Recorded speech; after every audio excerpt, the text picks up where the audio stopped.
Namo Ramana. Prostration to Ramana, shining as the self in all beings.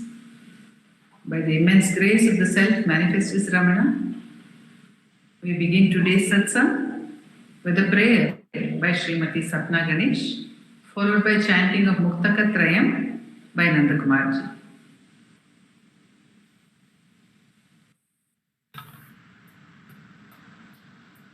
दक्षिणामूर्तिसारम्भां शङ्कराचार्यमध्यमां रमणाचार्यपर्यन्तां वन्दे गुरुपरम्परां वन्दे गुरुपरम्परां वन्दे गुरुपरम्परां शुक्लां वरदरं विष्णुं शशिवर्णं चतुर्भुजं प्रसन्नवदनं ध्यायेत् सर्वविघ्नोपशान्तये आङ्गिकं भुवनं यस्य वाचिकं सर्ववाङ्मयम् आहार्यं चन्द्रतारादि तं नमः सात्विकं शिवम् ॐ नमो भगवते श्रीरमणाय. Namo Ramana to everyone.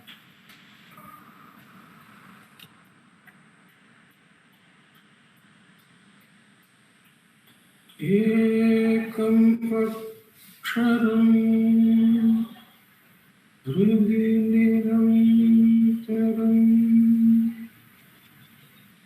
bhasate swayam likyate katham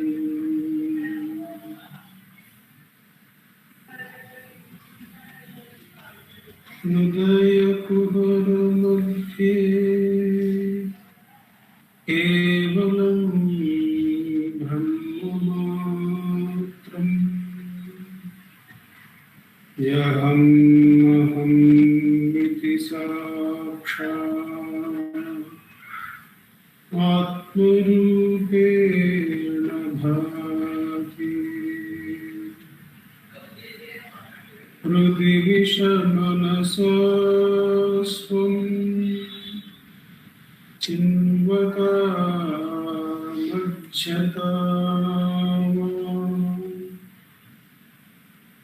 पवनचलनरूढा आत्मनिष्ठो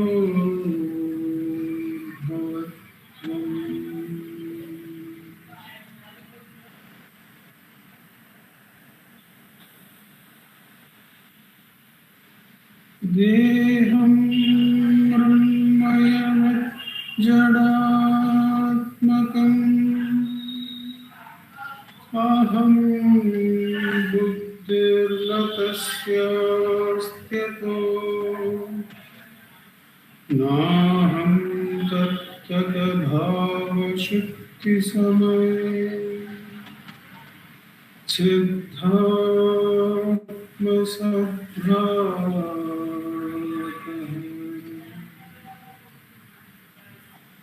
कोऽहं भावयुतः कुतो वरधिया दृष्टात्मनिष्ठात्मना सोऽहं स्फूर्तितया अरुणाचलशिवः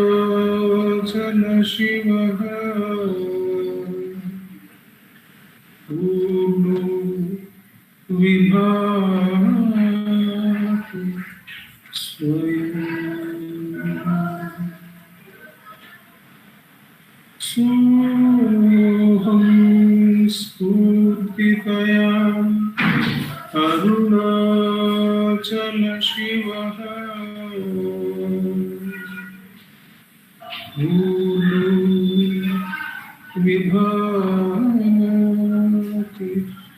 स्वयम्.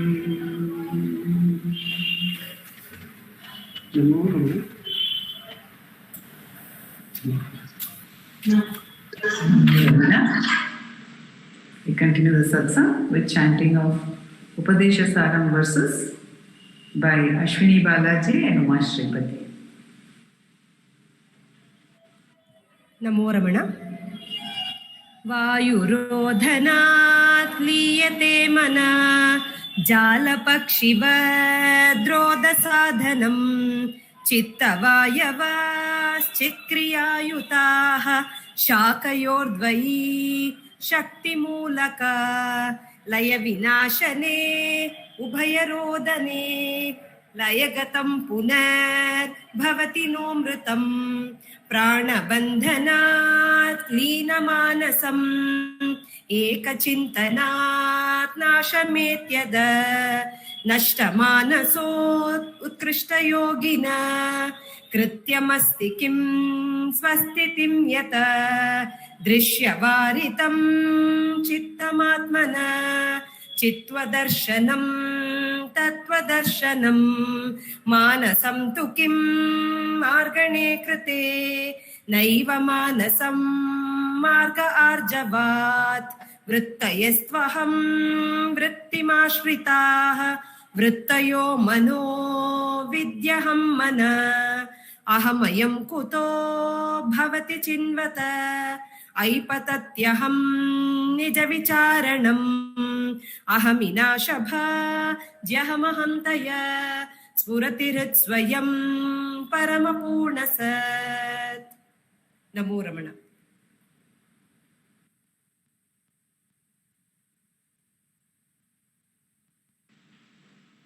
Namo Ramana. We continue with the offering of Ramananjali Sangeeta. The first song will be offered by Srimati V. Radha along with Vallabh. And this will be followed by a song from Revathi Shankar and one by Savitri Krishna and Jai Shri Ramakrishna. Namo Ramana to all. Today we are singing a song written by Ganapati Muni, and the music is by Srimati Sulochana Natarajan.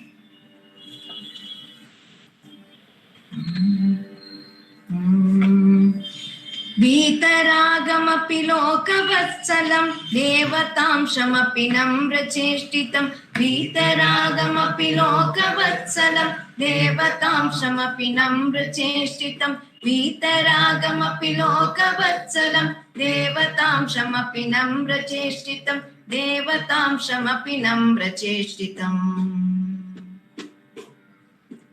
शक्तिमन्तमपि शान्तिसंयुतं शक्तिमन्तमपि शान्तिसंयुतं भक्तिमन्तमपि भेदवर्जितं भक्तिमन्तमपि भेदवर्जितं शक्तिमन्तमपि शान्तिसंयुतं भक्तिमन्तमपि भेदवर्जितं वीतरागमपि लोकवत्सलं वीतरागमपि लोकवत्सलं देवतांशमपि नम्रचेष्टितं देवतांशमपि नम्रचेष्टितं वीतरागमपि लोकवत्सलं देवतांशमपि नम्रचेष्टितम् एषयामि पितुरन्तिकं मम एषयामि पितुरन्तिकं मम वेषणं तु न विधीयतामिति वेषणं तु न विधीयतामिति एषयामि पितुरन्तिकं मम वेषणं तु न विधीयतामिति संविलिख्य गृहतो विनिर्गतं संविलिख्य गृहतो विनिर्गतं शोणशैलचरणं समागतं शोणशैलचरणं समागतं संविलिख्य गृहतो विनिर्गतं शोणशैलचरणं समागतं शोणशैलचरणं समागतं शोणशैलचरणं समागतम्. नमो रमण.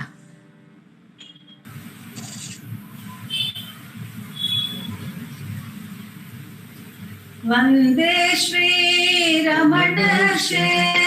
आचार्यस्य पदाब्जं वन्दे श्रीरमणशेर् आचार्यस्य पदाब्जं यो मे दर्शयति शम्भान्तं ध्वान्तमतीत्य यो मे दर्शयति शम्भान्तम् ध्वान्तमतीत्य रमणेन सनाथमिदम्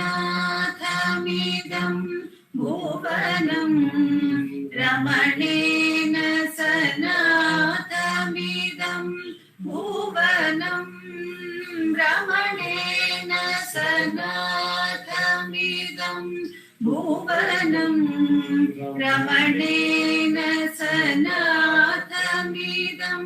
भुवनम् कथया निजया कलुषम् हरता करुणानिधिना ऋणशैलजुषा कथया निजया कलुषम् हरता करुणानिधिना ऋणशैलजुषा खगवाहन भाषित तत्त्वविदा वृषवाहन मौनरहस्य वृता खगवाहन भाषित तत्त्वविदा वृषवाहन मौनरहस्य वृता रमणेन सनाथमिदम् भुवनम् रमणेन सनाथमिदम् भुवनम् गणराण्मुखसूरिसभा गुरुणा गुणसञ्चय रत्नमहोदधिना गणराण्मुखसूरिसभा गुरुणा गुणसञ्चय रत्नमहोदधिना घनगूढसहस्रकरेण यथा तनु कञ्चुकगुप्तमहा महसा घनगूढसहस्रकरेण यथा तनु कञ्चुकगुप्तमहा महसा रमणेन सनाथमिदम् भुवनम् रमणेन सनाथमिदम्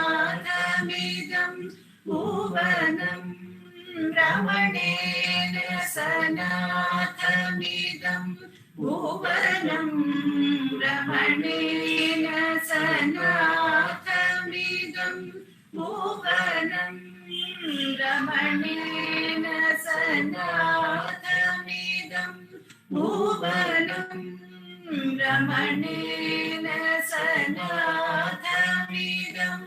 भुवनम् ॐ नमो भगवते श्रीरमणाय। Om Namo Bhagavate Sri Ramanaya. We are meditating on Ramana Suprabhatam written by Shantananda Guru Swami. We are on the 8th verse.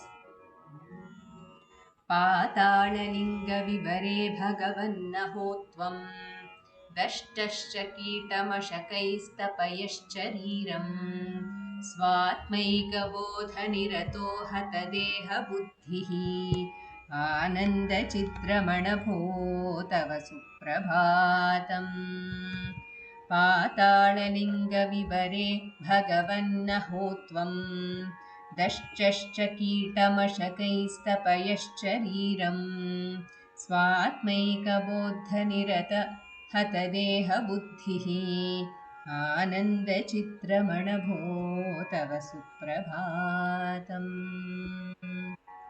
Good morning, O Ramana, the supreme consciousness bliss. O Bhagavan, in the solitude of Patalalingam, you were immersed in the self, body sense annihilated, even though it was undergoing severe austerities, bitten by insects, mosquitoes, etc. Once Bhagavan saw Arunachala. When he reached Arunachala, he said, Arunachaleshwara, Father, I have come. He went to the Ayyankulam tank, had his head shaven, offered by a barber, threw all his cloth, sacred thread, and some sweets and money which was there with him into the tank. And whatever he had, he threw it into the tank. And when he came out, it rained heavily. After that, he stayed in the Arunachaleshwara temple in many places, in different places, like the Patalalingam. Here in Patalalingam, he was immersed in the self and he never had any body consciousness. Although there were insects and vermin eating up his thighs and blood was oozing out, he was in the state of supreme bliss. This has been mentioned in our dance ballet Ramana Prabha, which is written by Puti Narsimhachar. He describes this whole scene in this song. The music for this is by S.V. Venkatraman. ತಂದೆ ಕರೆದೆ ಬಂದಿಹೆ ನಿನ್ನೆಡೆ ಎಂದು ನಿಂದನವ ಮೈ ಮರೆತು ತಂದೆ ಕರೆದೆ ಬಂದಿಹೆ ನಿನ್ನೆಡೆ ಎಂದು ನಿಂದನವ ಮೈ ಮರೆತು ತಲೆ ಬೋಳಿಸಿ ಜನಿವಾರವ ಬಿಸುಟನು ಕೌಪೀನವನುಟ್ಟನು ತರುಣ ಮಳೆಯೊಳು ತೊಯ್ಯುತ ಗುಡಿಯೊಳ ಹೊಕ್ಕನು ಮಳೆಯೊಳು ತೊಯ್ಯುತ ಗುಡಿಯೊಳ ಹೊಕ್ಕನು ತಾಪಹರನೆ ಗುರು ನಿಂತನವಾ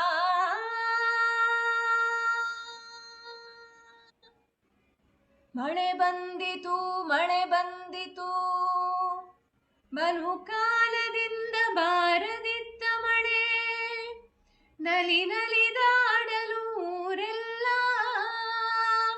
ಬಂದಿತು ಮಳೆ ಬಂದಿತು ಮಳೆ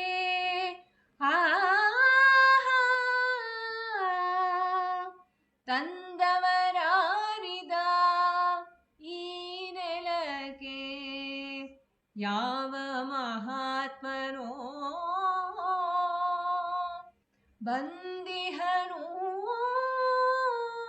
ಬಂದಿಹನೂರಿಗೆ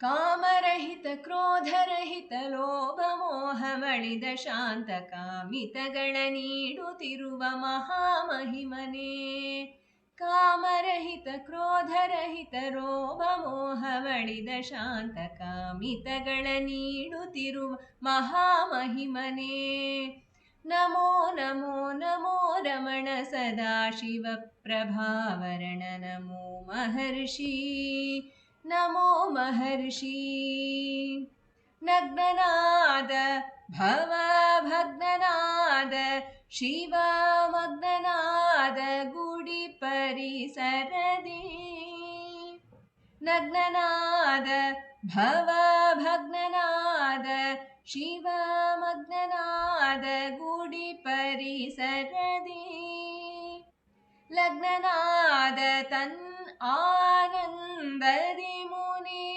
ಲಗ್ನನಾದ ತನ್ ಆನಂದದಿ ಮುನಿ ವಿಘ್ನಗಳೆನಿಸದೆ ತಾಳ್ಮೆಯಲಿ ಇರುಳು ಕವಿದ ಗುಳಿವಾಸವ ಲೆಕ್ಕಿಸ ಇರುವೆ ಸೊಳ್ಳೆ ಕ್ರಿಮಿ ಕೀಟವ ಲೆಕ್ಕಿಸ ಇರುಳು ಕವಿದ ಗುಳಿವಾಸವ ಲೆಕ್ಕಿಸ ಇರುವೆ ಸೊಳ್ಳೆ ಕ್ರಿಮಿ ಕೀಟವ ಲೆಕ್ಕಿಸ ಕಿರುಕುಳದೊಳು ಕಸವೆಸವಗಣಿಸನು ಪರಿವೆವಿಲ್ಲ ಆತಗೆ ಪರಿಸರದ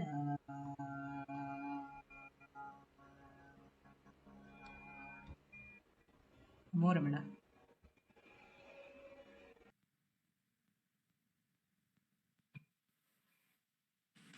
Namo Ramana. We continue with the reading and sharing by Nabhagwan.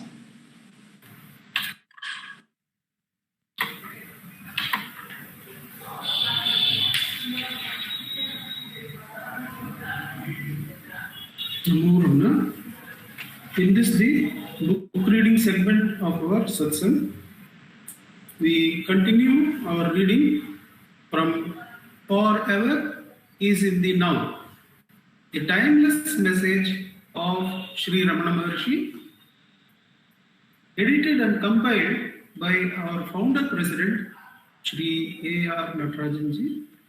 We have been reading the account of Professor R. Balasubramanian, who was the chairman of the Institute of Philosophy, and also he was the head of the department and professor of philosophy in the University of Pondicherry. We have been reading his contribution, which has been entitled as The Self, Real and Pseudo. I read a little bit from the last week, last paragraph, and then we continue with this week's reading. We can recall that the professor has been eliminating the senses and the objects of the world as non-self by showing that whatever is known is the non-self. The tree is known, therefore the objects of the world are non-self. The senses can be inferred and known, therefore the senses are non-self. We start from how he shows that the mind also is the non-self. The self is the witness to the manifold mental operations such as knowing, feeling, willing, imagining, dreaming, and so on. It is also the witness to the absence of mental operations. In short, the mind, whether it functions or not, is known. The syllabus argument will be anything that is known is not self, the mind is known, and so the mind is not self. So we begin with this week's reading. According to the Upanishad, the self, which is no other than Brahman, is real. That is from Chandogya Upanishad, which says that self, which is none other than Brahman alone, is real. And everything other than the self is unreal. This is from Brihadaranyaka Upanishad. So the self alone is real, says Chandogya. Anything other than the self is unreal, says Brihadaranyaka Upanishad. Both have been quoted by the professor. What then is the criterion of the real so that the self which is real can be distinguished from the not self? So the professor is going to try and show us what is the nature of the real. The nature of the unreal, the not self, has been shown to be that it is known. Now let us see what is the nature of the real, which allows us to let go of the unreal and be with the real. What then is the criterion of the real so that the self which is real can be distinguished from the not self? According to Advaita, that which is ever existent and never absent is real.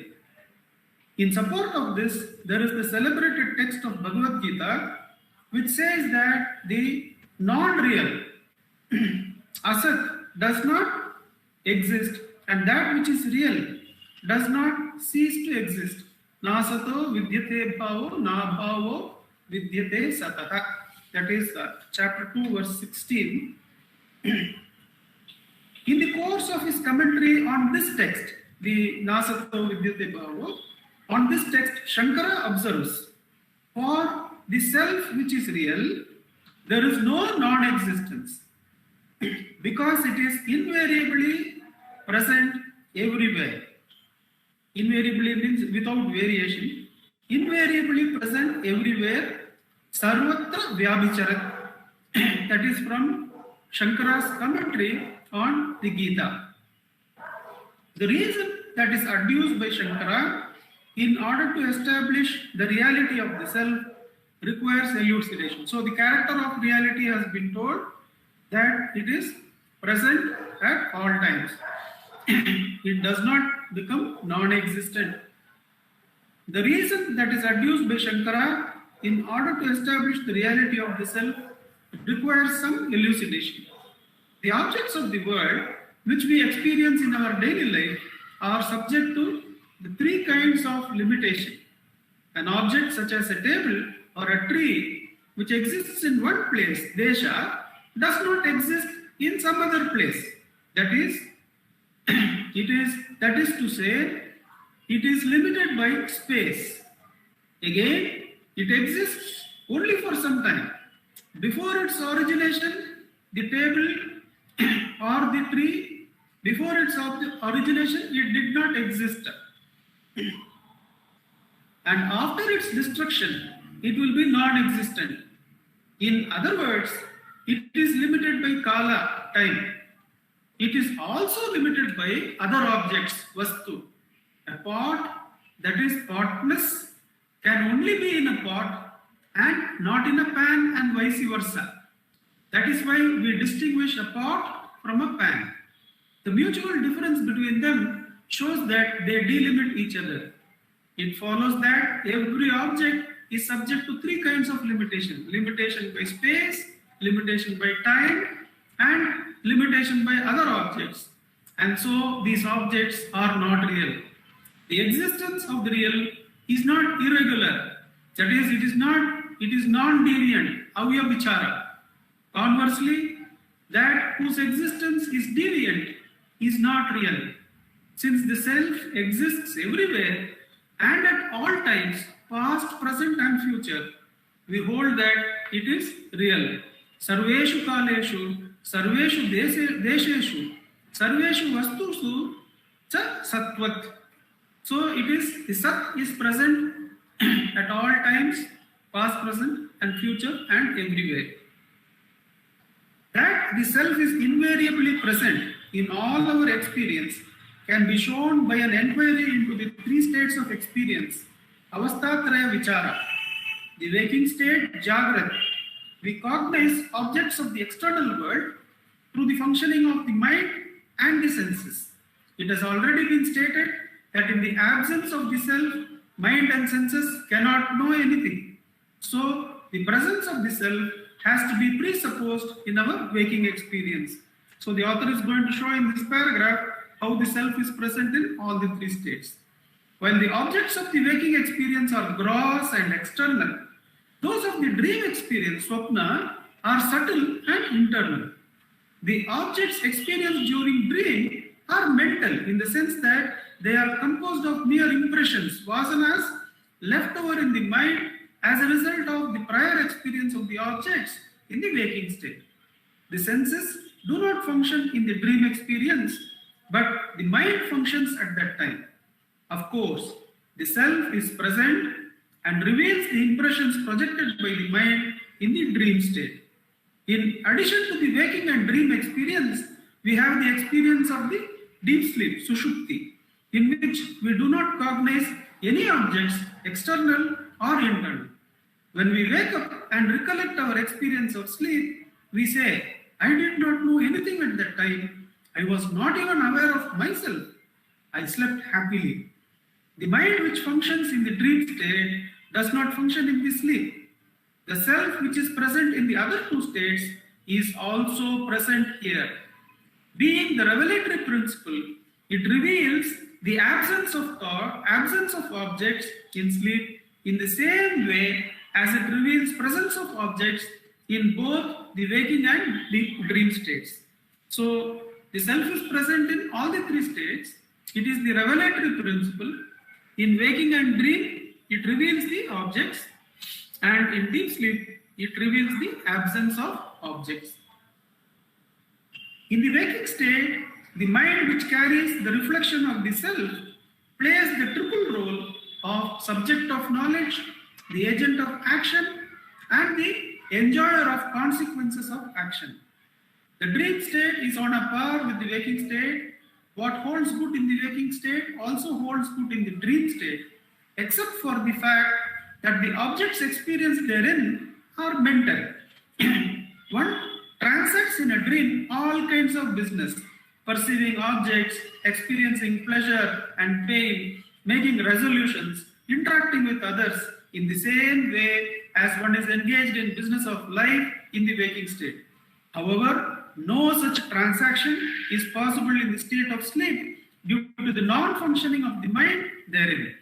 We have to say that the mind does not function in sleep because there is no epistemic situation involving the triputi or triple factors of knower, known and knowledge in it, whereas such an epistemic situation is the special characteristic of the other two states due to the functioning of the mind in them. So epistemology we saw is the finding the source of that knowledge. So we find that the triputi is present as the epistemic source in the waking and dream, whereas the knower, known and knowing, the triputi, is absent in the deep sleep, but their absence is revealed by the self. Consider, for example, the claims that we make both in the waking and dream states, such as I know this, I am such and such, and so on, using the first person singular I. No one makes such a claim in sleep. It is only after waking up that a person recollecting his or her experience says, I did not know anything at that time, and so on. The I, which is present in the waking and dream, is absent in sleep.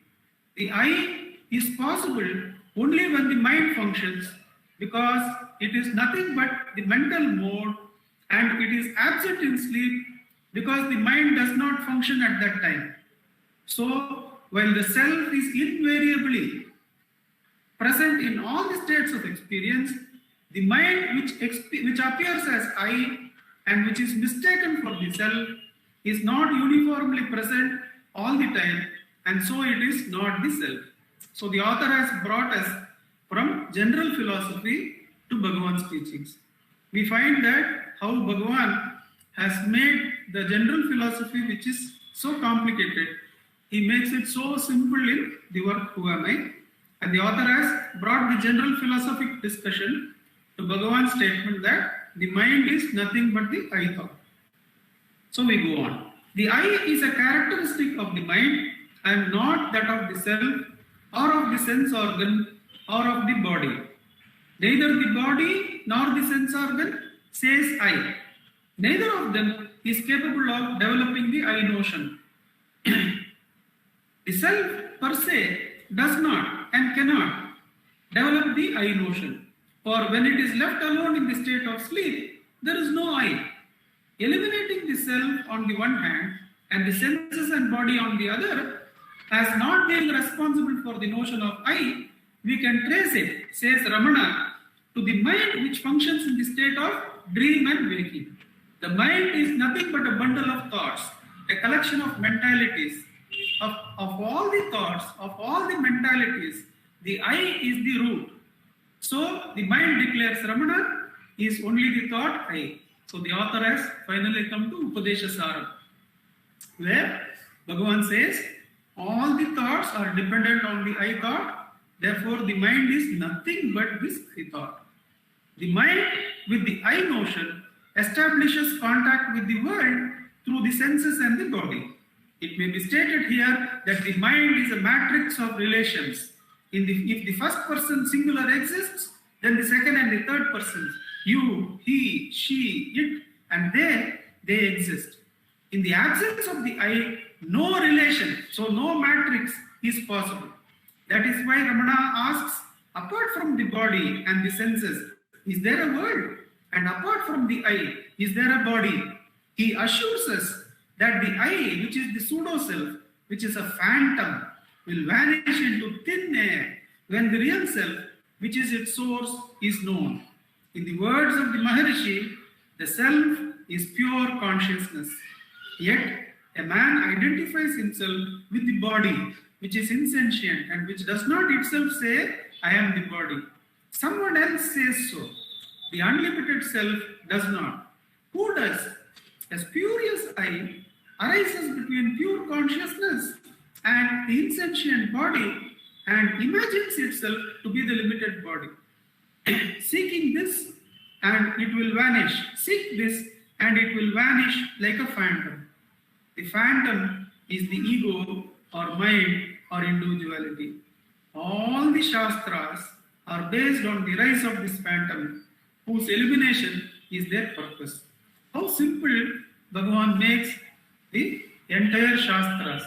Bhagavan says all the Shastras are meant only for the singular purpose of eliminating the I thought. The aim of self-enquiry is the elimination of I. The effort in the form of enquiry is required only for the elimination of the I through discovering the source of the I. The self which is real is eternal and hence it is always realized. However, one thinks that it is not realized because of the veil or obstruction, that is ignorance, whose concrete manifestation is the I thought. Therefore, through enquiry, one should remove the I thought.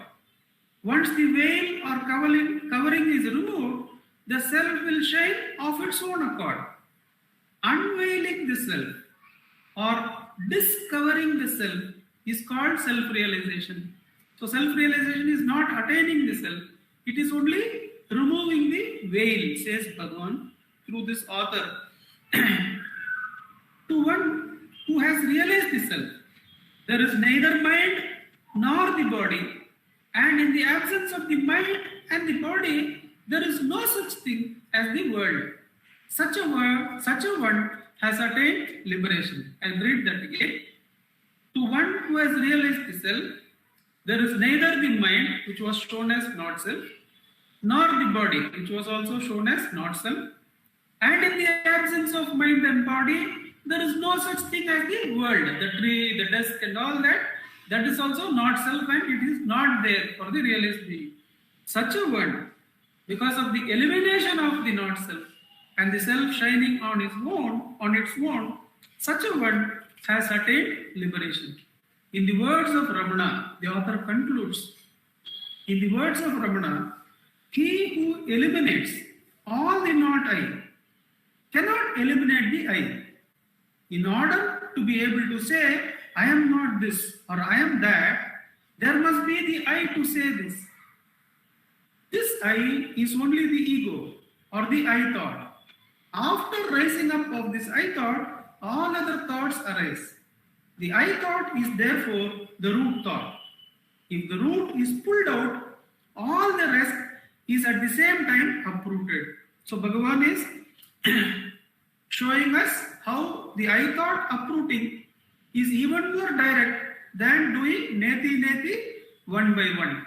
Going directly for the uprooting of the I, because in neti also there is somebody who does neti, who doesn't remove himself. Therefore, inquire into the truth of the I. This I is only the ego or the I thought. After the rising of the I thought, all other thoughts arise. The I thought is therefore the root thought. If the root is pulled out, all the rest is at the same time uprooted. Therefore, seek the root I. Then all these problems will vanish and the pure self alone will remain. We will read Bhagavan's words finally once again, which the author has reiterated. The author has slowly brought us from, because he is the head of philosophy, he has slowly brought us from the general philosophic presentation of Vedanta and also revealed to us how Bhagavan has encapsulated the Vedanta Sara in his teachings in a very simple, direct and comprehensive way. This last paragraph, once again, in the words of Ramana, he who eliminates the not I cannot eliminate the I. In order to be able to say, I am not this or I am that, there must be the I to say it. This I is only the ego or the I thought. After the rising of this I thought, all other thoughts arise. The I thought is therefore the root thought. If the root is pulled out, all the rest is at the same time uprooted. Therefore, seek the root I. Then all these problems will vanish and the pure self alone will remain. Om Namo Bhagavate Shri Ramana.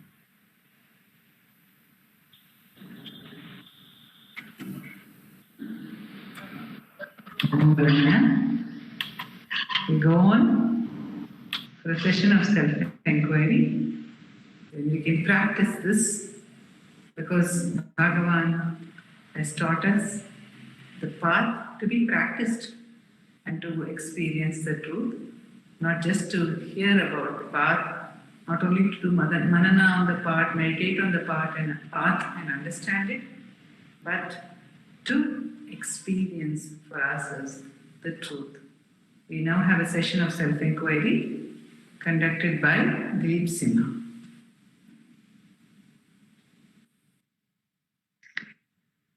नमो रमण ध्यायेत् शारदचन्द्रसुन्दरमुखम् ताम्रारविन्देक्षणम्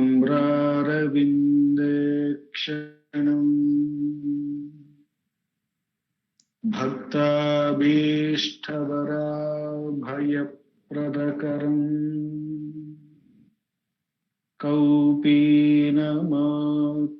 कौपीनमात्रोज्ज्वलम् स्वात्मानन्दरसानुभूतिविवशम् सर्वानवद्याङ्गकम् श्रीमन्तं श्रीरमणीश्वरं गुरुवरम् योगासनाध्यासितम् ध्यायेत् श्रीरमणीश्वरम् ध्यायेत् श्रीरमणीश्वरम्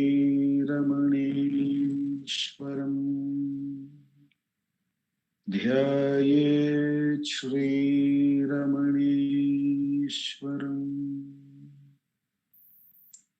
हृदयकुहरमध्ये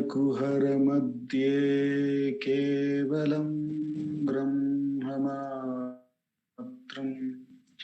यहमहमिति साक्षातात्मरूपेण भाति हृदि विषमनसा स्वं चिन्वतामज्जतावत् पवनचलनरोधात्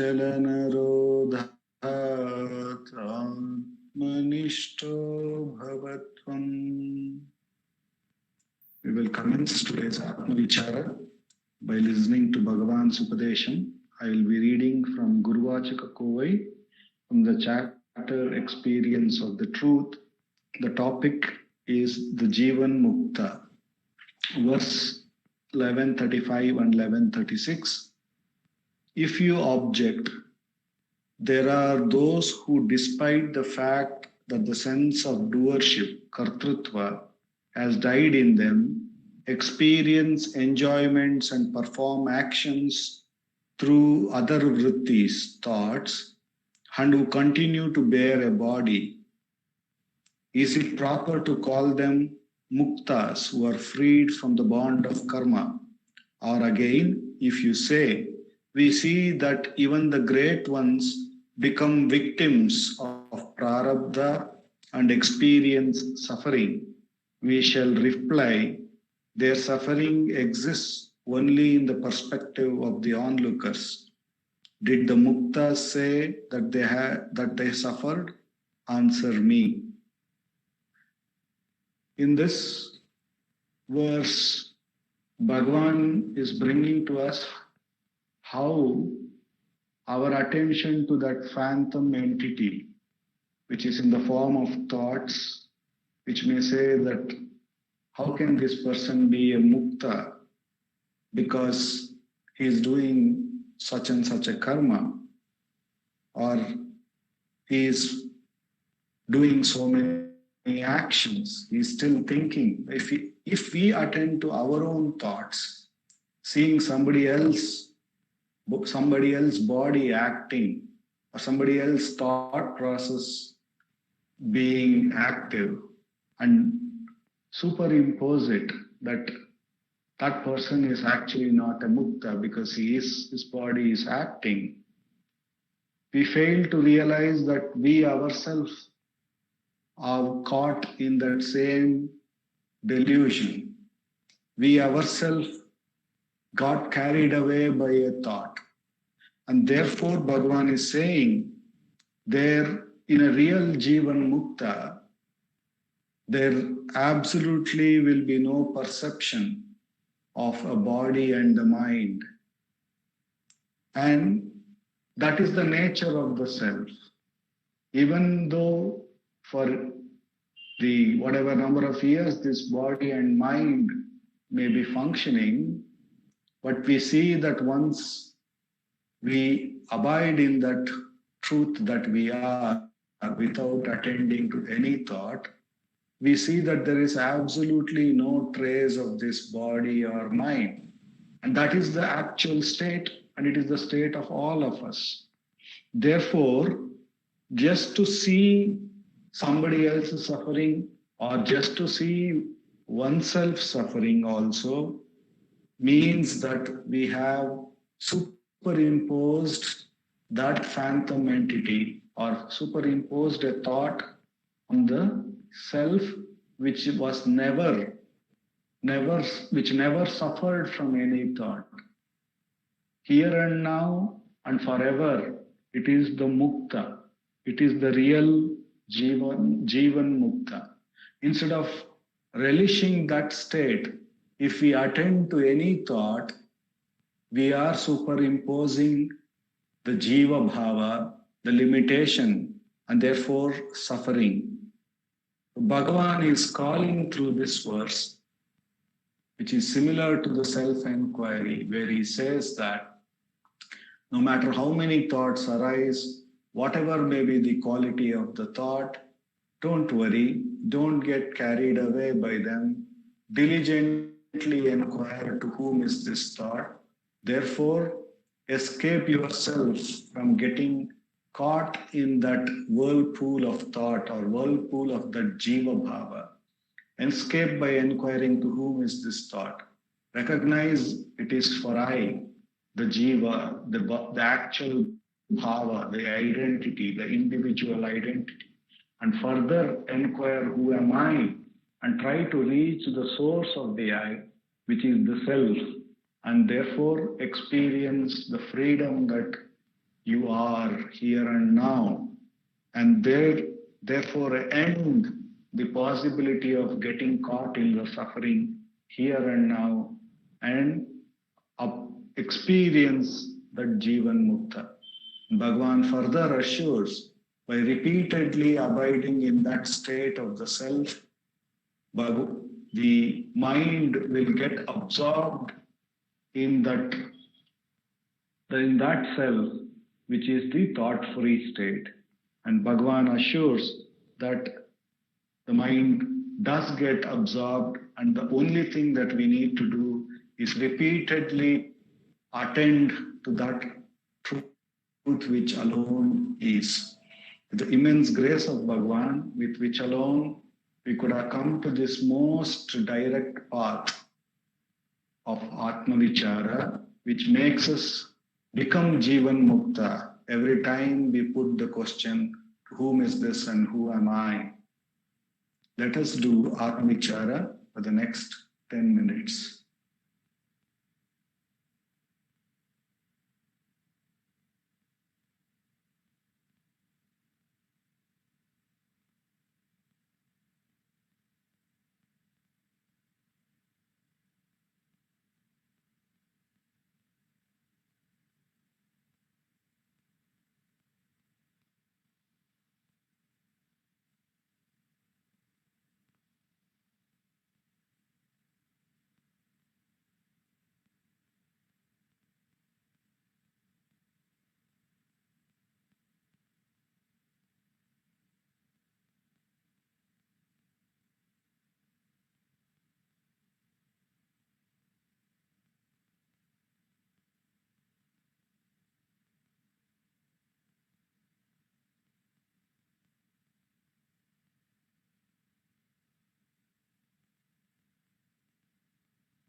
Namo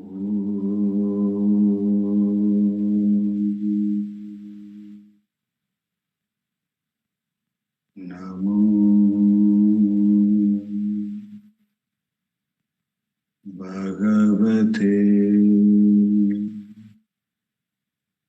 Shri Ramana.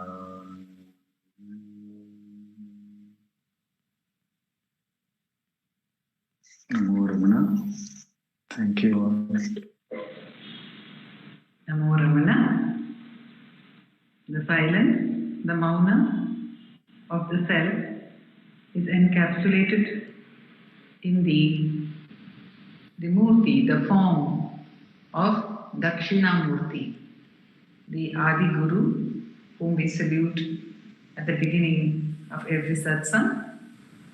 And Adi Shankara has written the hymn on Dakshinamurti, the Dakshinamurti Stotra. And Bhagavan Ramana has selected this as one of the works which he has translated into Tamil. And Sri Venkatesh Deshpandiji will be doing Manana for us on the Dakshinamurti Stotra, commencing from today.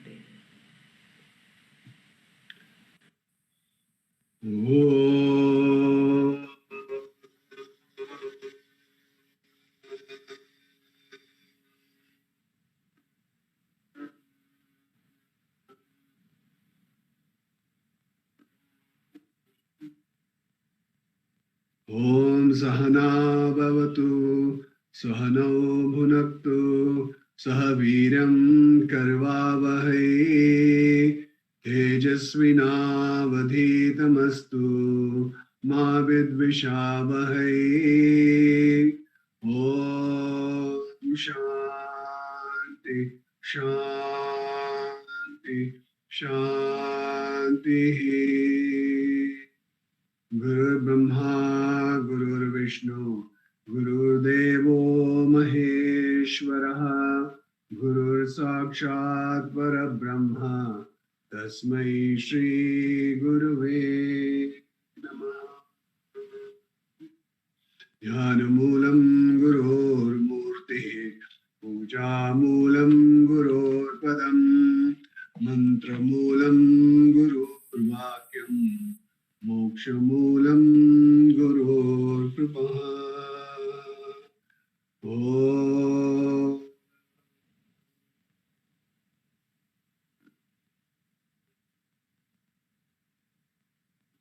In the last satsang, we had done Manana on Hasta Malaka, and we go on to another stotram called the Dakshinamurti Stotram, again written by Adi Shankaracharya. So typically, what's the reason that we are doing Manana on? There must be a reason why you're doing something. You should not be doing something for nothing. There must be a reason that we do something. So Bhagavan says, when we say Adi Shankara says that it's the summary of the Vedanta. See, many of us have not read all the Vedas, the Upanishads, and all the Shastras. We've not read all of it. So, but Bhagavan Adi Shankaracharya, in 10 stanzas, has been able to put the entire Vedanta into the 10 stanzas with absolutely no compromise on the teachings. So what is this about? Actually, it is the praise of Bhagavan Dakshinamurti. Now, who is Dakshinamurti is the typical question that comes in our mind. Dakshinamurti is basically Lord Shiva in the Guru form. So Lord Shiva has come in the Guru form as a teacher. So there are many gurus, and based on the tradition, so Bhagavan Adi Shankara was the first guru. So there are different sampradayas like the Shiva Sampradaya, where Shiva is the Adi Guru. In the Vishnu Sampradaya, we have Narayana as the Adi Guru. So what does the Adi Guru really mean? An Adi Guru is one who was never a student. So that's something we need to understand. All others are basically born ignorant, and they get knowledge and attain liberation. That's a typical thing that happens. But God is never, and it will never be ignorant. Bhagavan is basically all-knowing. So that's why we pay salutations. We say Dakshinamurti Sarambham, Shankaracharya Madhyamam, Ramanacharya Paryantam, Vande Guru Paramparam. So basically, Dakshinamurti is we offer our salutations to the Guru Parampara. Many say that they say Asmata Acharya Paryantam, based on your Guru. So there are different people who have different Gurus. We have Ramana as a Guru. So Ramanacharya Paryantam, Vande Guru Parampara. So this is a tradition of the teacher and the disciple. And Bhagavan Shankaracharya is Madhyamam. He is the pivotal. He is in the middle of all this Guru Parampara. So it is said that Shiva abode is the Mount Kailasha, and students used to go there to Mount Kailasha. But obviously, not many of them used to go there to study. So what Lord Shiva decided to do is, with his total compassion, he decided that instead of the devotees coming to him, he will go to the devotees, and because of which he came down as Adi Shankaracharya. So he wrote the 10 verses, and many of the devotees have written verses on and glorifying these 10 stanzas. And one of his foremost disciples was Sureshwaracharya. And Sureshwaracharya, I believe, was the incarnation of Brahma. And his wife also was Saraswati incarnate. And he wrote 140 stanzas on these 10 stanzas. And it is called Manaso Ullasa. And it's basically a commentary which is expression of joy. So let's try and understand what do we mean by Dakshinamurti Stotram, because if we're trying to do something, we need to understand what's a stotram. A stotram is a hymn in the form of praise, glorification. So there are many stotrams that are available, and it is like a Prakarana Grantha, which is introductory text of Vedanta. Now, question is, whose glory is sung here? So this is the typically question is, if it's a stotram, it's glorifying, what is it glorifying and what does it mean to me is what it is. So typically what happens if you see human beings, what we do, when we go for lectures and all, a person may have done 8, but we will tell him, we glorify him and make him 50 or make him 100. We'll glorify him. And we like in Hindi, they call it bada chada kar bolna. We will glorify somebody, right? For Bhagavan, it's a different thing. Anything that we say is not a statement of fact. We will always say less than what Bhagavan is. We don't know what type of glorification is this. So Bhagavan says to reveal that the God who's omnipresent, omnipotent, and omniscient, and who's available right here, right now, is what the glorification is all about. So where is God? So typically the question comes up. This is why Bhagavan says in his Eka Shloki, Hridaya Kohara Madhye Kevalam Brahma Matram. All these stotrams are pointing to that to reveal the omnipotent, omniscient, omnipresent God is available here and now, for which we do not have to go anywhere. So we don't have to go anywhere to get to God. And it's available as an Atman. So a lot of devotees says, I want to spend a lot of time with God. I don't have time to spend with God. I will go to this temple, I will go to Kashi Yatra, I will go to Char Dham. There I will go and spend time with God. But when you land up there, what happens? There's so much of rush and so much of pushing, pulling and all. Where is time with God? Like in Tirupati, we have seen, they catch your hand, jargandi, and 3 seconds you're out. You're not in front of Tirupati. You've seen Tirupati's image. By the time you close your eyes, the lady will catch your hand and push you out. So where is the time with God? So, but if you if God is away, this Dakshinamurti Stotram is trying to tell us is God is available here and now. If you can, but you have to recognize that. All of us have to recognize this. So in this Stotram, that is how God is revealed. That is the glory. That's the glory, that revealing the presence, the God presence, the Atman within each one of us is what the. So God is ever available. So what is this Dakshina Murti meaning? Dakshina plus Murti. So this is a typical. What do we understand by Dakshina? Oh, I am giving somebody some money. I am giving some food. I am giving annadana. That's all typical Dakshina that we most of us understand. That, but it's an expression of gratitude for whatever it is. But Dakshina is the typical thing. It's facing south.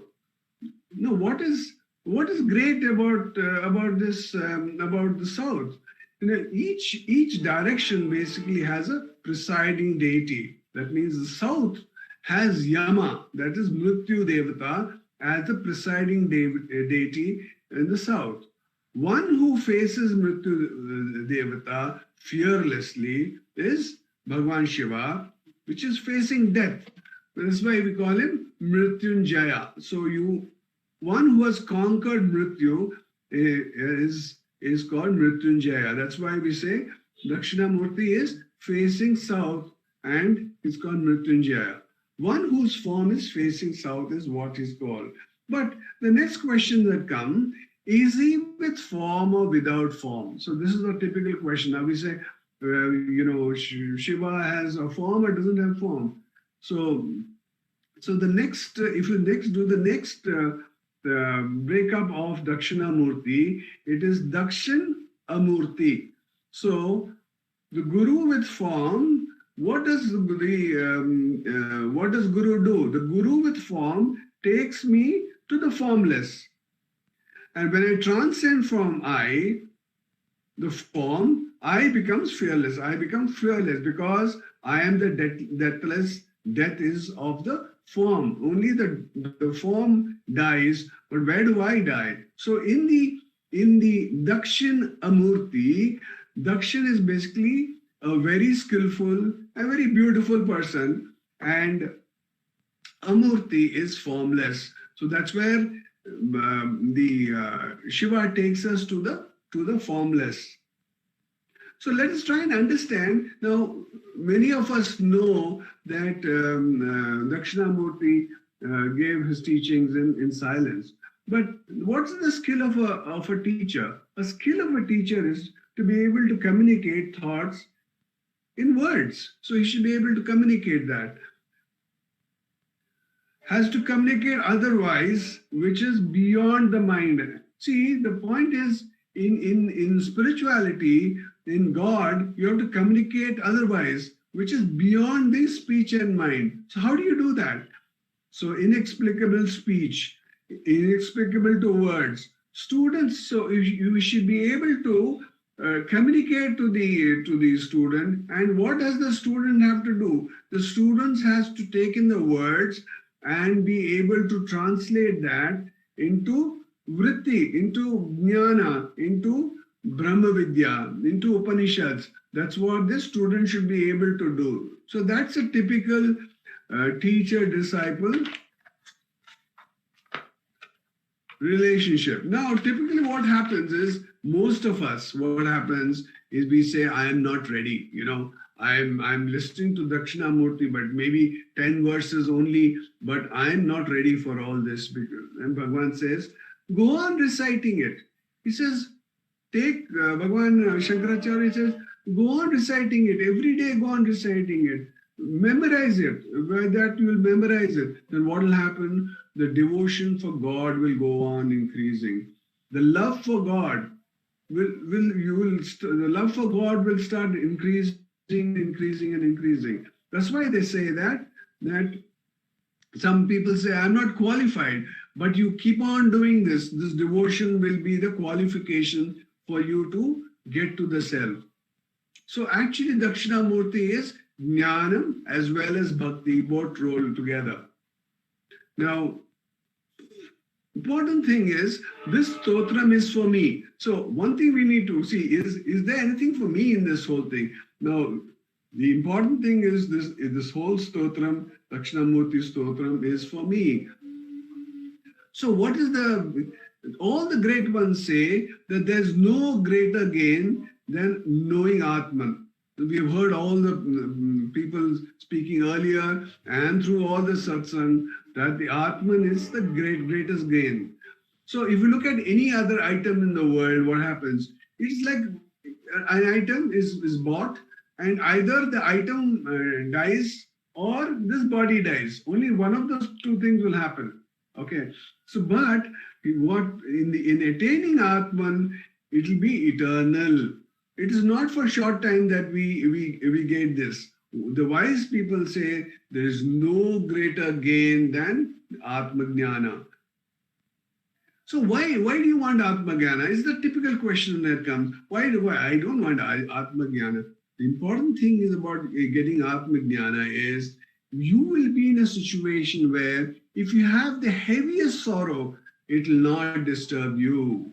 This is the beauty of Atma Jnana, that once you get Atma Jnana, those sorrows will not bother you anymore. This is the bottom line of getting Atma Jnana. And the other thing is, nobody can take it away from you. It is like, once you have it, you have it. It's not like a mobile. You get a new mobile, somebody can steal it, you will lose it, something will happen to it. And it will get you dukkha. But in this case, nothing will. And the important thing is, these acharyas have made it so simple. See, they say, some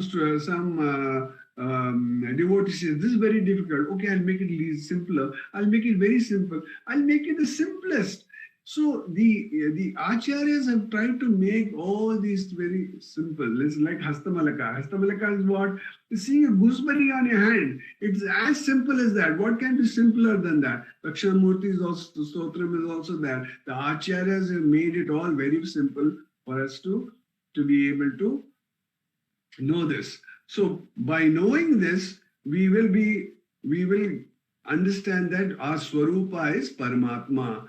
So the important thing is, by reflecting the glory of Lord Dakshinamurti, the Stotram emphasizes in bringing enlightenment, knowledge and concept of ultimate one Atman in the devotee, further immersing in the Supreme God Shiva. So we will start the verses. We'll start the verses from next week by Bhagwan's grace. But it's by great grace that we have started the Dakshinamurti Stotram. Om Namo Bhagavate Sri Ramanaya. Namo Ramana.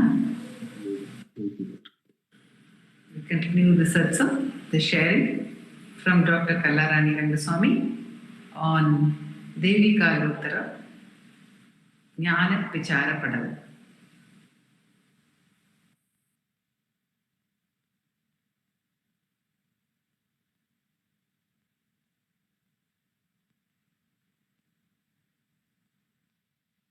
பகவதே ஸ்ரீ ரமணாய அருணாச்சலமென அகமே நினைப்பவர் அகத்தே வேறறுப்பாய் அருணாச்சலம். நமோ ரமணாட்டோர். With the abundance grace of Bhagavan, we are meditating on Devi Kalotra Jnana Vichara Padalam, very graciously given to us by Bhagavan in Tamil. And in the last satsang we saw, எவ்வுயிர் எவ்வதன் திட்டினால் செய்யும் தொழில்கள் அவ்வுயிர்க்கு அக்கதி உண்டாதலால். A person with the aspiration to attain a particular goal will be doing the karma accordingly. Say for example, a person who wants to become a very good painter will be going to drawing classes, and when learned thoroughly would like to participate in painting competition. Later on, he will exhibit all his paintings and feel happy that he has reached his goal. But in this process, he may or may not succeed. He will be solely responsible for his success or failure. For that matter, attaining any goal, this will happen only. The fruits out of any karma done may be good or bad, but the doer is alone responsible for that karma. the karma done with devotion will again and again make a person do the karma and experience joy or sorrow which is coming out of it. This will be like a circle. Naturally, this circle of doing karma with the aim of attaining a goal will not lead one realize the truth or mukti. அவ்வுயிர்க்கு அக்கதி உண்டாதலால் அவ்வம் அரா அவை சாராது அயர் திட்டி அற்று உள். That's what Bhagavan says. Bhagavan says, instead of doing the same karma repeatedly to attain the goal which is full of flaw, குற்றமுற்றது, குற்றம் உள்ளது, don't have any attachment towards the worldly objects. Sadhuvam beautifully says, தெய்வம் என்பது அருள்மயம், ஜெகமெல்லாம் இருள்மயம். When we see the world as it is seen, it is full of sorrow and darkness.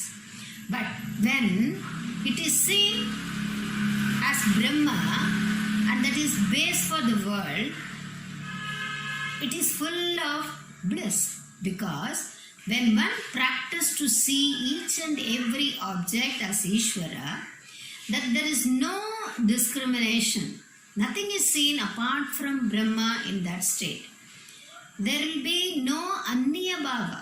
In that state, there can be no hatred, no anger, no depression, so on.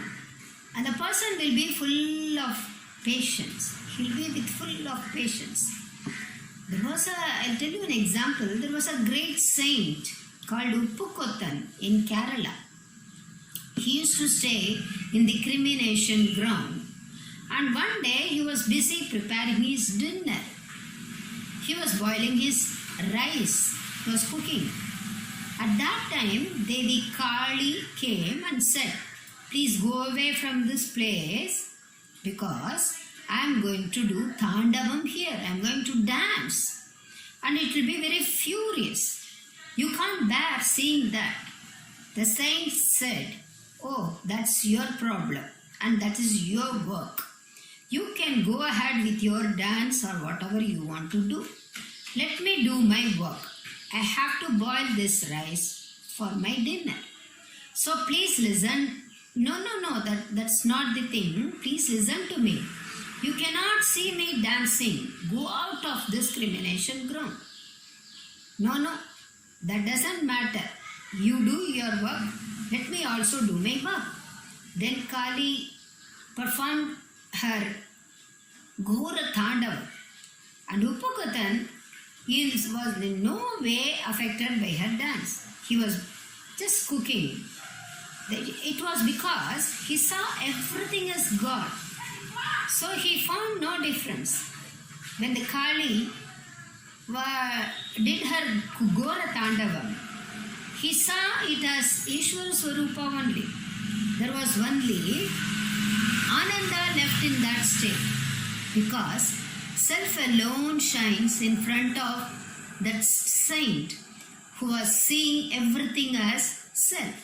He could not differentiate between Ghora Thandavam or a beautiful dance. So in this verse, Bhagavan says, don't incline towards the karma repeatedly, which is full of flaws. Ayathitti atru ul. Don't have attachment towards worldly objects and turn your mind inward and meditate on that Swarupa which is seen beyond everything. Niralokam Tane Ninai.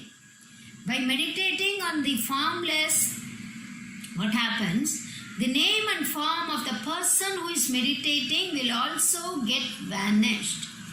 In Ashtagam, Bhagavan beautifully says, Unnuru ulara unnida munnir uru chakkirai uruvena uruvuyum. Just like a doll made of sugar candy, when immersed in the ocean, loses its form, when the mind meditates on the formless, will also become formless and get merged in Anma Swarupa and shines as Anma itself. Om Namo Bhagavate Sri Ramana.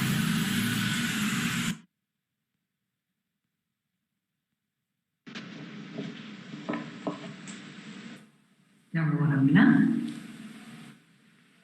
The next sharing for our satsang is from Ujjwal Jagadish on Ramanacentre Bengaluru.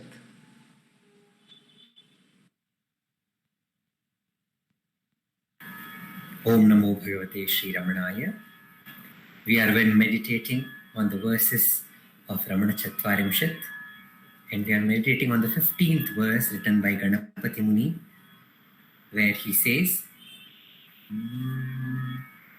Ramanaya Loka Gurave Namaha, Ramanaya Loka Gurave Namaha, Kechit Yoga Vidam Purasara iti Prajnani Buddhya Pare Sadhu Kashidati Tare Gurudiya Kepyangri Padmam Tava Sevante Ramana Vidana Manuja Kshemaya Jatakshito Dvitrastvam Girijanka Pita Nilayam Jananti Devam Guham Ramananige Loka Guruvige Namana Ramananige Loka Guruvige Namana Kelavaru yogi shreshtanendenisuvaru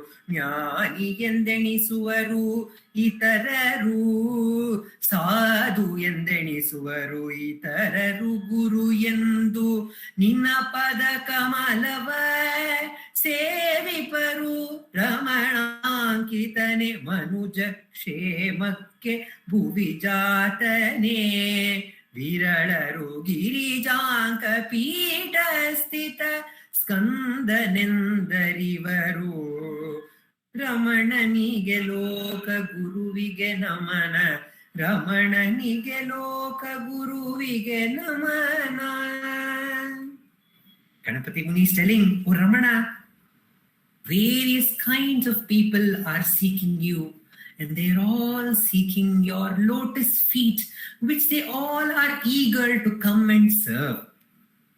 And we hear of so many devotees from all over the world.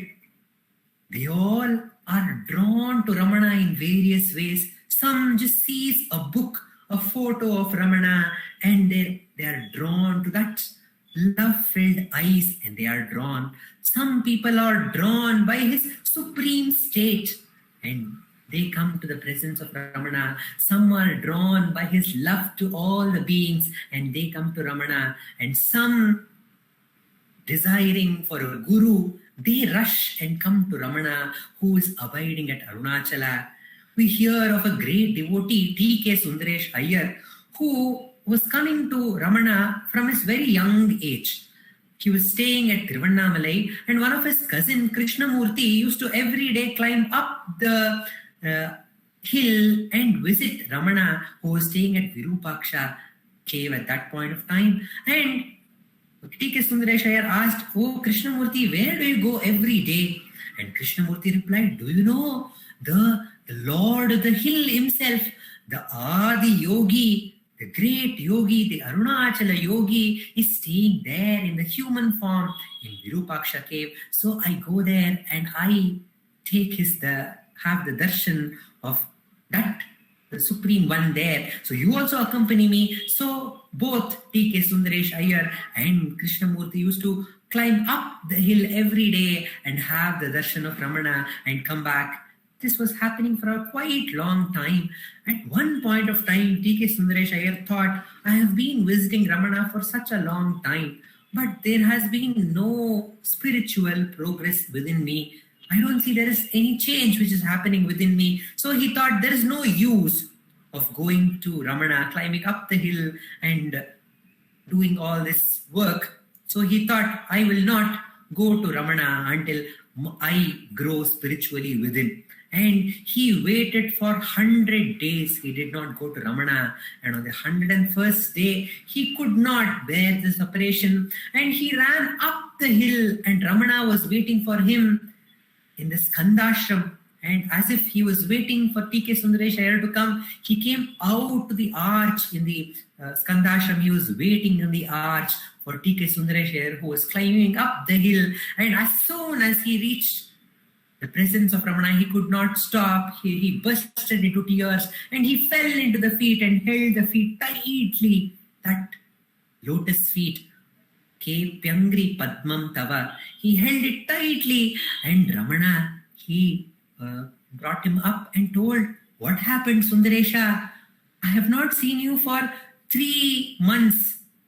So many days, 100 days, 3 months, I have not seen you. Where were you?" And T.K. Sundaresh Iyer told what he had thought about before. He told that he had not had spiritual progress. That's why I had not come, but I could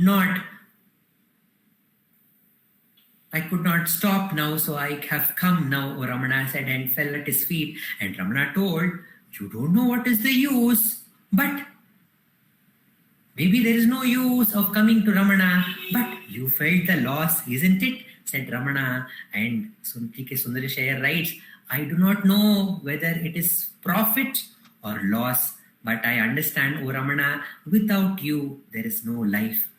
That is the supreme presence of Ramana, the power of the presence of Ramana. And Ramana is no different from our own very self. We don't know what is the reason that we are drawn to the self. Some think that being one with the self is the supreme goal to be attained by yoga, Maha Yoga. It is the state of liberation from all bondages. Some see that self is the source of all knowledge. To become Sarvagnya, you need to be united with that self. And some see that the self, Ramana, which is shining within, is the source of all love. Sadhu. Sadhu means the source of all goodness and source of all love. And some think that the self is the guru, which is guiding every step. It is telling us what is right and what is wrong. And some people, unaware of all these things, we all are turning towards that self, and we all want to have that taste of the self. Ramana says, whenever we taste something sweet, we feel happy. And he says the happiness is not there in the sweet, because if the happiness was there in the sweet, it should give the same joy to everyone who eats the sweet. But it is not the case. Some people who are full may not enjoy the sweet as others would enjoy who like sweet. So the happiness is not there in the sweet. Happiness lies within you, says Ramana. And unknowingly, every day when we go to sleep, in deep sleep, we are being united with that sweet feet of Ramana, which is ever shining. We are all doing seva to that Pada Kamala, which is shining within. And Dr. Sharda in one of the songs says, Makkalante nama porevudu avana, sakkare sihiyanu mirida charana, sakkare sihiyanu mirida charana. That feet, which is much more sweeter than the sugar, is shining within, ever available. But we don't know for what reason we are seeking the self. But Ramana says that is the answer for all the problems, and that is the source for the joy which is limitless, and that is the source for all knowledge. So he says, and has given us the path to get back to that sweet feet which is ever shining within. And that is the only way that we can truly do seva to that lotus feet, Ramana says. And Ganapati Muni here says that sweet is ever, that feet of Ramana, the self, is ever shining within. But only a few really know the value of that feet, and few, knowing that value of that feet, are turning within and abiding in that feet. But all others are not ready. The feet is ever available and ever waiting. We pray to that Ramana who is ever shining, that lotus feet which is ever abiding on his mother's lap, Chinmayi, to give us that strength to understand his glory and understand the importance of doing seva to that lotus feet which is ever shining within our heart as our own very self. Om Namo Bhagavate Sri Ramanaya.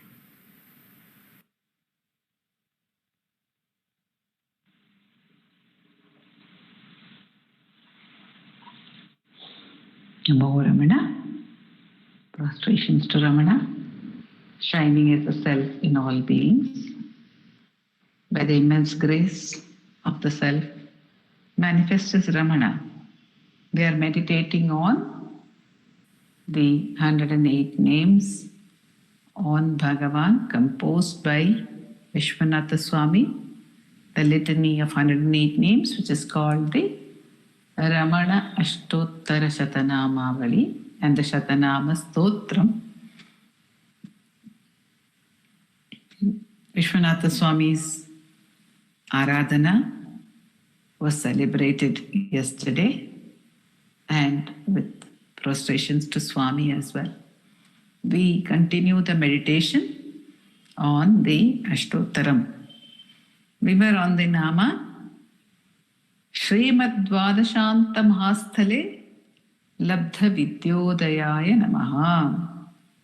One who had his education or who learned in that glorious place of Dvadashanta, Madurai, where Bhagavan got his education, and we were dwelling on the fact that there were many learnings which came to Bhagavan when he was in Madurai. Although Bhagavan has said to Vishwanatha Swami that he did not know anything when he came to Tiruvannamalai. On Vishwanatha Swami's first visit to Bhagavan during the Skandashramam years, it seems at one point Chinna Swami told Bhagavan that Vishwanatha Swami was aware of many Sanskrit works, and Bhagavan then asked him to recite some verses, and he recited some verses. Swami records, I did not have any way but to recite the verses, and he recites the verses. And then Bhagavan says, you know all this. I knew nothing when I came here. I was just like one speck swept here by some current. I didn't know anything. So he was just an innocent young boy whom Arunachala captured. Yet there was some learning which was given to him, and that learning happened in Madurai. We saw that, of course, he had the regular academic schooling. He had the schooling, and he was in that class before what we say the intermediate in those days. A boy of 16 he was at that time, and he had his schooling there in Madurai.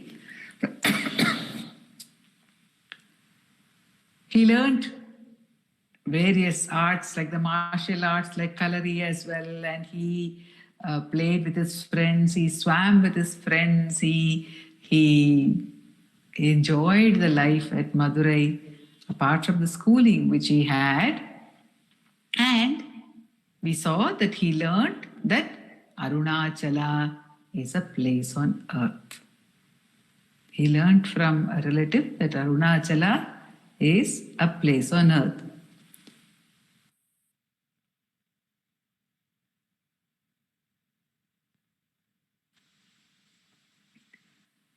He learned that Arunachala is a place on earth, and he then came upon the book Periya Purana. He came across the book Periya Puranam, the lives of the 63 Shaivite saints. The Periya Puranam, the glory of devotion is highlighted in that book. Later, Bhagavan has said that Bhakti is Jnana Mata. Bhakti paves the way for knowledge. Love. Bhakti is love. Love for something. When we love music, then the way is paved for learning music. When we love dance, the way is paved for learning dance. When we love Shiva, the way is paved for learning about Shiva, for gaining knowledge about Shiva. Who is Shiva? We just heard that Shiva is the self. We heard in the Dakshinamurti Stotra, on which Deshpande did Mananam, Shiva is the self. So, love for Shiva, and already this love was there in Bhagavan in the form of Arunachala Spurana. But that was becoming explicit, embodied. It is said in the path of self-inquiry, very many people ask, children don't have any sense of, they don't have an identity to begin with. They don't even know that the body is I, not in a clear manner. It is we who tell them, this is your eye, these are your eyes, this is your nose, this is the mouth, these are your hands. And then we ask the child, what is this? These are your hands. Show me your hands, show me your eyes, show me your nose, show me your stomach, show me your teeth, show me your head, show me your feet. We are us. Every child has a samskara. Even when the child is born, even the child is full of some kind of feelings, unnamed, unexpressed. Some children are very happy in the cradle. They're just smiling all the time. When they are hungry, they may cry a bit. The rest of the time, they are very peaceful. Other children have some experiences, physical experiences, maybe which trouble them. They are crying. Some are afraid. Some are not afraid. We see many experiences that the children are undergoing, but these are unnamed. These are nebulous. So, to cross the identity, first, the limits, the boundaries of the identity have to be clarified. Only one who has a very clear identity and a positive identity finds it easy to transcend the identity. Because if one is not clear where the boundary is, if the boundary is fuzzy, it is not possible to cross over the boundary. So the boundaries have to be first defined.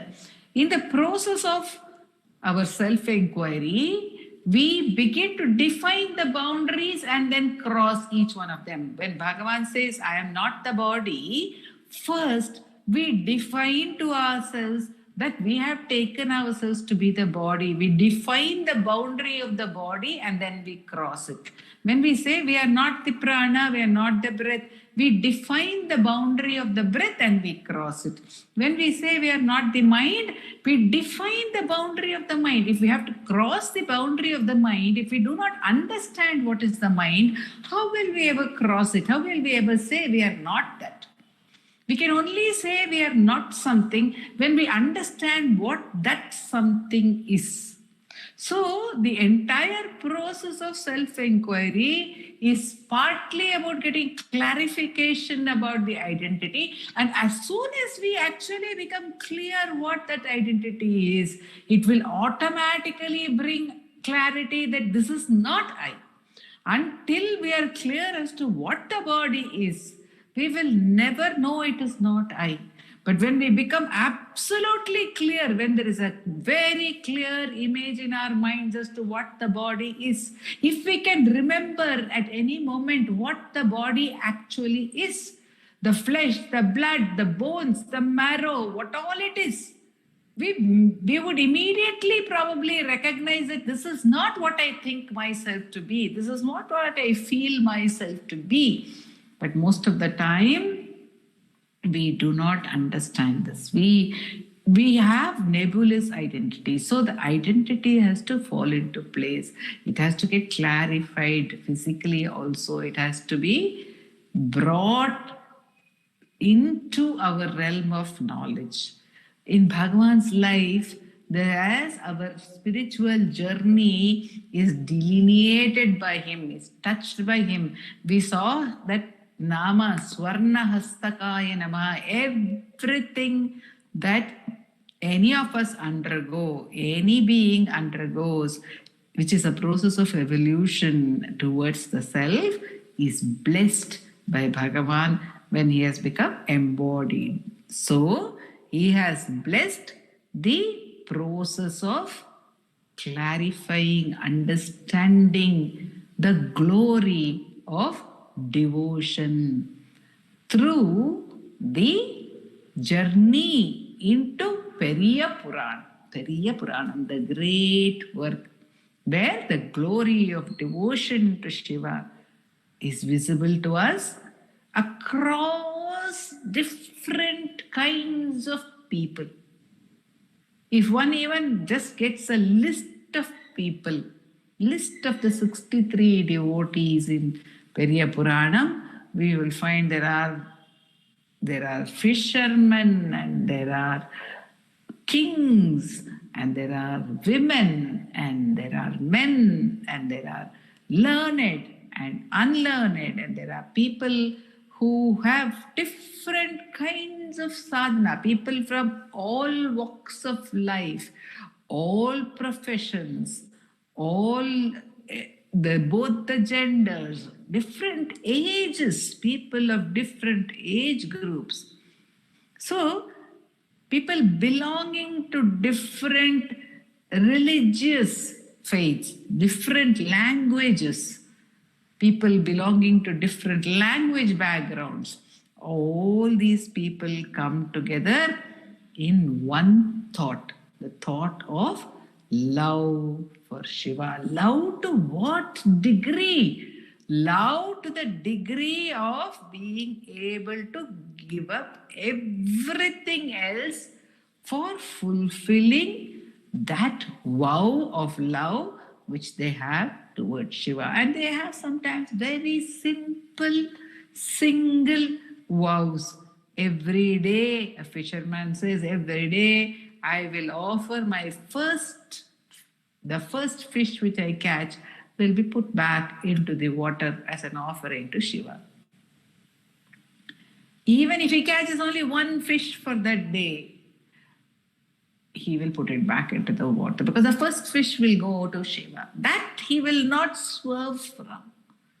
And that itself takes him to the Supreme. So the nishtha, the sincerity and the determination to hold on to the practice which one has taken up is also something which is taught to us by the devotees and their lives in Periya Puranam. That is the glory.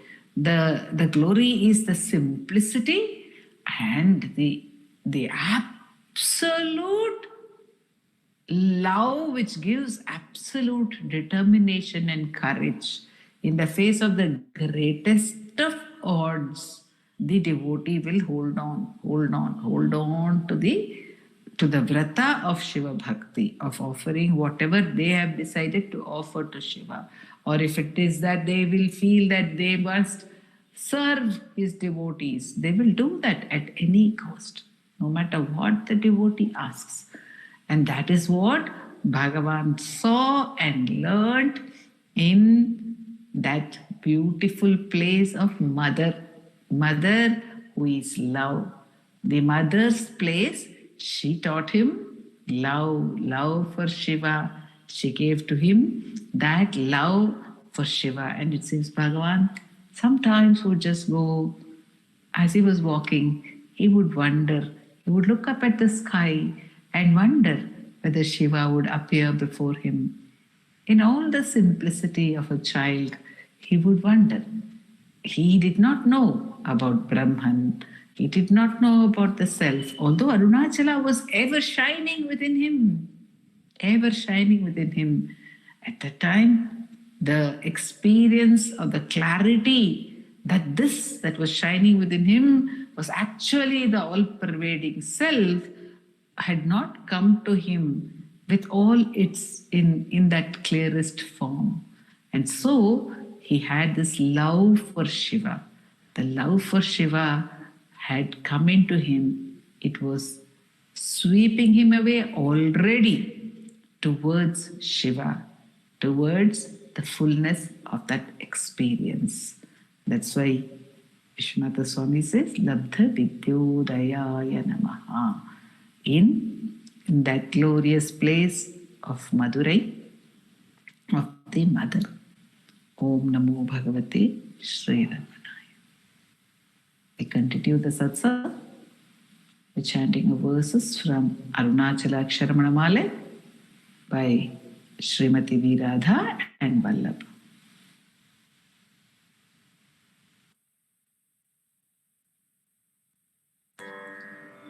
Arunachala Shiva, Arunachala Shiva, Arunachala Shiva, Arunachala. Arunachala Shiva, Arunachala Shiva, Arunachala Shiva, Arunachala. மொட்டையடித்தென்னை வெட்ட வெளியில் நீ நடமாடின என் அருணாச்சலா. மோகம் தவிர்த்தும் உன் மோகம் வைத்தும் என் மோகம் தீராயன் அருணாச்சலா. மௌனியாய் கற்போல் மலராதிருந்தால் மௌனமிதாமோ அருணாச்சலா. யவனின் வாயில் மண்ணினை எட்டி என் பிழை பொழித்த அருணாச்சலா. யாரும் அறியாதன் மதியினை மறுட்டி எவர் கொள்ளை கொண்ட அருணாச்சலா. ரமணான் என்றுரைத்தேன் ரோஷம் கொள்ளாதென்னை ரமித்திட செய்யவா அருணாச்சலா. ராப்பகலில்லா வெறு வெளி வீட்டில் ரமித்திடுவோம் அருணாச்சலா. லட்சியம் வைத்தருளஸ்திரம் விட்டென்னை பக்ஷித்தாய் பிராணனோடு அருணாச்சலா. லாபநீக பர லாபமில் என்னை யுற்று லாபம் என்றுற்றனை அருணாச்சலா. வரும்படி சொல்லை வந்தென் படியள வருந்திடும் தலை விதி அருணாச்சலா. வாவென்றகம் வாழ்வருள் அன்று என் வாழ்விழுந்தேன் அருள் அருணாச்சலா. விட்டிடு கஷ்டமா விட்டிடாதுனை உயிர் விட்டிட அருள் புரி அருணாச்சலா. அருணாச்சல சிவ அருணாச்சல சிவ அருணாச்சல சிவ அருணாச்சலா. அருணாச்சல சிவ அருணாச்சல சிவ அருணாச்சல சிவ அருணாச்சலா. அருணாச்சல சிவ அருணாச்சல சிவ அருணாச்சல சிவ அருணாச்சலா. அருணாச்சல சிவ அருணாச்சல சிவ அருணாச்சல சிவ அருணாச்சலா. அருணாச்சல சிவ அருணாச்சல சிவ அருணாச்சல சிவ அருணாச்சலா. அருணாச்சல சிவ அருணாச்சலா. அருணாச்சல சிவ அருணாச்சலா. அருணாச்சலம் வாழி அன்பர்களும் வாழி. அக்ஷரமண மாலை வாழி. நமோ Ramana. Namo Ramana. We conclude today's satsang with the Ashtotra Puja to Bhagavan performed at the altar of Dilip Simha, and the Ashtotra will be chanted by Vaibhavji, Prarthana, Uma and Ashwini.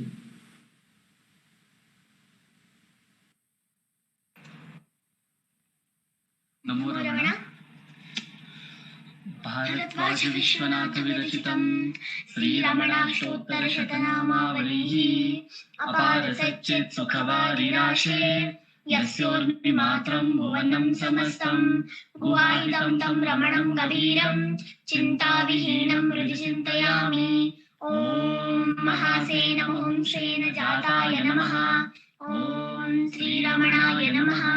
ॐ गुरवे नमः ॐ अखण्डसंविदाकाराय नमः ॐ महोजसे नमः ॐ कारणोद्भवाय नमः ॐ जगद्धितावताराय नमः ॐ श्रीभूमिनाथस्थलोत्थिताय नमः ॐ पराशरकुलोत्तंसाय नमः ॐ सुन्दरार्यतपःफलाय नमः ॐ कमनीयसुचारित्राय नमः ॐ सहायाम्बा सहायवते नमः ॐ शोणाचलमहोलीनमानसाय नमः ॐ स्वर्णहस्तकाय नमः ॐ श्रीमद्द्वादशाङ्कमहास्थले लब्धविद्योदयाय नमः ॐ महाशक्तिनिपातेन प्रबुद्धाय नमः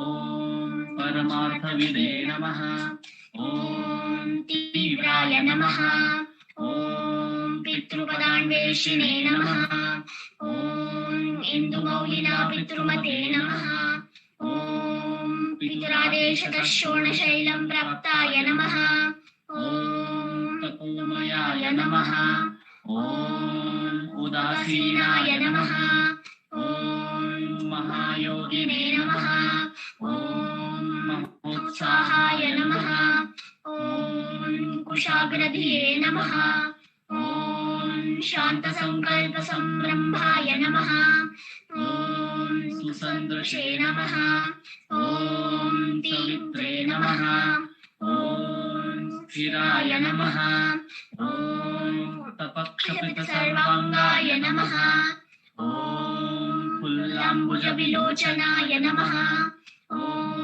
चन्द्रिकासितहासश्रीमण्डिताननमण्डलाय नमः ॐ चूतवाट्यां समासीनाय नमः ॐ चूर्णिताखिलविभ्रमाय नमः ॐ वेदवेदान्ततत्त्वज्ञाय नमः ॐ चिन्मुद्रिणे नमः ॐ त्रिगुणातिगाय नमः ॐ विरूपाक्षगुहावासाय नमः ॐ विराजितजलाकृतये नमः ॐ उदीप्तनयनाय नमः ॐ पूर्णाय नमः ॐ रचिताचलताण्डवाय नमः ॐ गम्भीराय नमः ॐ परमाचार्याय नमः ॐ सुप्रसन्नाय नमः ॐ अभयप्रदाय नमः ॐ दक्षिणस्य निभाय नमः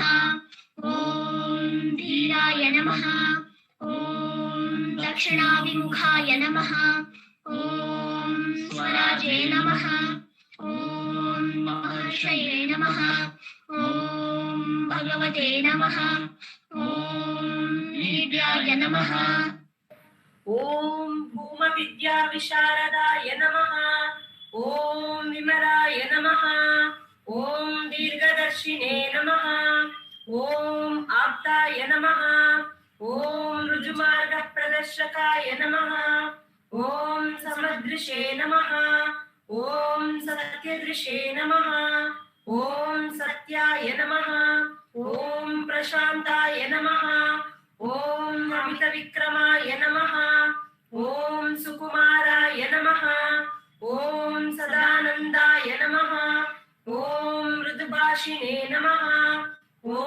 दयार्णवाय नमः ॐ श्री शोणाचलहृद्भूतस्कन्धाश्रमनिकेतनाय नमः ॐ सद्दर्शनोपदेष्ट्रे नमः ॐ सद्भक्तवृन्दपरिवृताय नमः ॐ गणेशमुनिभृङ्गेरसेविताङ्घ्रिसरोरुहाय नमः ॐ गीतोपदेशसारादिग्रन्थसञ्चिन्नसंशयाय नमः ॐ वर्णाश्रममतातीताय नमः ॐ रसज्ञाय नमः ॐ सौम्याय नमः ॐ आत्मवते नमः ॐ सर्वावनिमतस्थानाम् आराध्याय नमः ॐ सर्वसद्गुणिने नमः ॐ आत्मारामाय नमः ॐ महाभागाय नमः ॐ मातृमुक्तिविदायकाय नमः ॐ विनताय नमः ॐ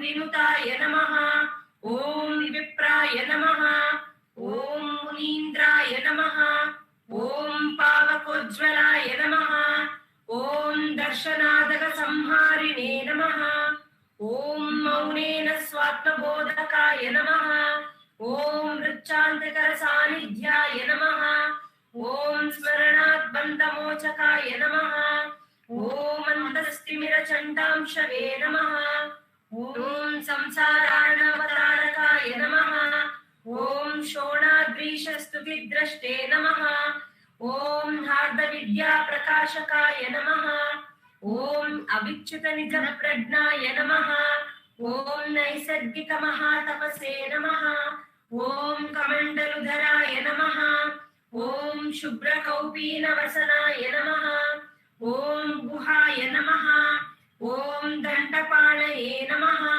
ॐ कृपापूर्णाय नमः ॐ भवरोगविषग्वराय नमः ॐ स्कन्दाय नमः ॐ देवतमाय नमः ॐ अमर्त्याय नमः ॐ सेनान्ये नमः ॐ पुरुषोत्तमाय नमः। ॐ श्रीरमण भगवते नमः। श्रीरमणाष्टोत्तरशतनामपूजां समर्पयामि। यस्थाणोररुणाचलस्य पदयोः स्मृत्या जनिं प्राप्य तद् दिव्यानुग्रहसुप्रवाहविवशस्तादात्म्यभावं गतः हृन्निष्ठस्वगभीरनित्यतपसा लोकान् पुनास्येकराट् तस्मै श्रीरमणाय ते नम इदं लोकोत्तरज्योतिषे।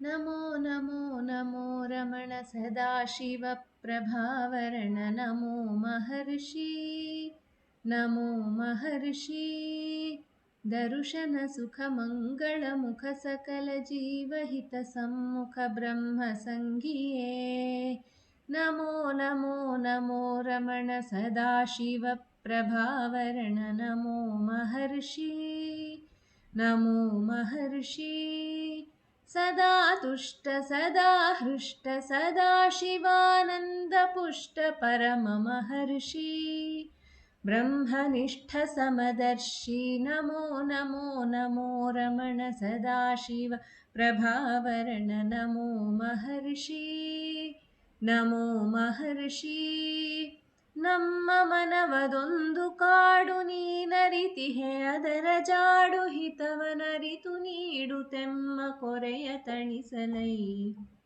ಬೇಡಲೆಂದು ಬಂದನ ನೋಡಿಯೇ ತಣಿವೆವಯ್ಯ ಮೋಡಿಗಾರನೇ ಹಿತವ ನುಡಿದು ಪೊರೆ ನಮ್ಮನು ಬ್ರಹ್ಮ ಸಂಘಿಯೇ ನಮೋ ನಮೋ ನಮೋ ರಮಣ ಸದಾಶಿವ ಪ್ರಭಾವರಣ ನಮೋ ಮಹರ್ಷಿ ನಮೋ ಮಹರ್ಷಿ ನಮೋ ನಮೋ ನಮೋ ರಮಣ ಸದಾಶಿವ ಪ್ರಭಾವರಣ ನಮೋ ಮಹರ್ಷಿ ನಮೋ ಮಹರ್ಷಿ।